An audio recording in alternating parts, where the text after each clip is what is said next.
অভিনন্দন, আপনি যদি এই ভিডিওটি খুঁজে পেয়ে থাকেন তবে আল্লাহ আপনাকে এটা শোনার তৌফিক দিয়েছেন। ভিডিওটি 2 মিনিট সময় নিয়ে মনোযোগ দিয়ে শুনুন। আপনি যদি কোনো হারাম জিনিস আঁকড়ে ধরে থাকেন, নিজের নফস আর ইমানের মাঝে আটকে পড়ে থাকেন, এই কথাগুলো আপনার জন্য। হয়তো আপনি আগেও ছাড়তে চেয়েছিলেন, কিন্তু কষ্ট, আসক্তি, একাকিত্বের ভয় সব মিলে আবার ফিরে গেছেন সে একই জায়গায়। আপনি ক্লান্ত, তাই না?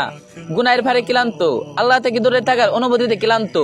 শুনুন, আপনার অন্তরে এই ব্যথা, এটা আপনার হৃদয়ের ডাক, এটা দুনিয়ার চেয়ে আল্লাহকে বেশি চাই।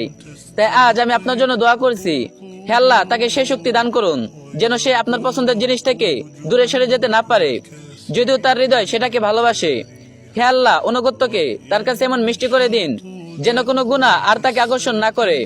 হে আল্লাহ, সে আপনার জন্য যা কিছু ছেড়ে দেয় তার পরিবর্তে তাকে এমন কিছু দিন যা পেয়ে সে সিজদায় পরে কেঁদে ফেলে কৃতজ্ঞতায়। হে আল্লাহ, তাকে এমন মানুষদের সাথে রাখুন যারা তাকে আপনার কথা স্মরণ করায়, আর দূরে রাখুন তাদের থেকে যারা তাকে আপনার পথ থেকে সরিয়ে দেয়। হে আল্লাহ, তার ইমানকে এত দৃঢ় করে দিন যেন কোনো হারাম জিনিস আর তাকে আকৃষ্ট করতে না পারে। হে আল্লাহ, তার অতীতের সব গুনাহ ক্ষমা করে দিন এবং সেগুলোকে জাহান্নামের কারণ না বানিয়ে জান্নাতের কারণ বানিয়ে দিন।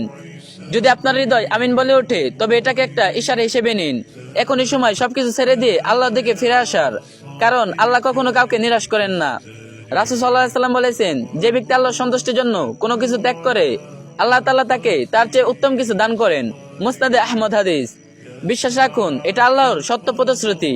যদি এই কথাগুলো আপনার হৃদয়ে লাগে তাহলে আমিন লিখুন এবং এটাকে নিজের দোয়া বানান। শেয়ার করুন, হয়তো আপনার মাধ্যমে কেউ হারাম ছেড়ে দেওয়ার সাহস পাবে। এই ভিডিওটা অবশ্যই একটা শেয়ার করে দিবেন, আর যে যত পারবেন কপি লিংক করে দিন।